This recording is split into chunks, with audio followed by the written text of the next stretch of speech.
வீட்டு கழிவிலிருந்து தோட்டங்களுக்கு உரம்.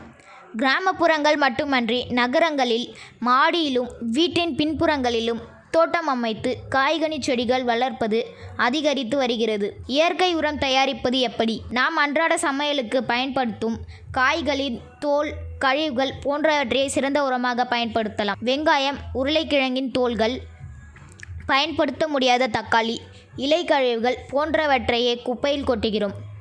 இதை வீணாக்காமல் வீட்டின் பின்புறம் குழி தோண்டி அதில் கழிவுகளை கொட்டி சிறிது மண்ணை தூவினால் உரக்குழி தயார்.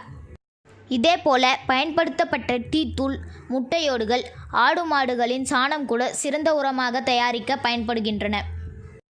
மாடி வீட்டில் வசிப்போர் உடைந்த மண்சட்டி அல்லது பக்கெட்டில் மண்ணை இட்டு இந்த இயற்கை உரம் தயாரிக்கலாம்.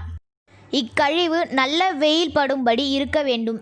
இப்படி செய்வதால் கழிவு பொருட்களின் உள்ள சத்துக்கள் அனைத்தும் ஒன்றாகி மக்கி உரமாகும். இதை தோட்டத்து செடிகளுக்கு உரமாக பயன்படுத்தும் போது அவை நன்றாக வளரும்.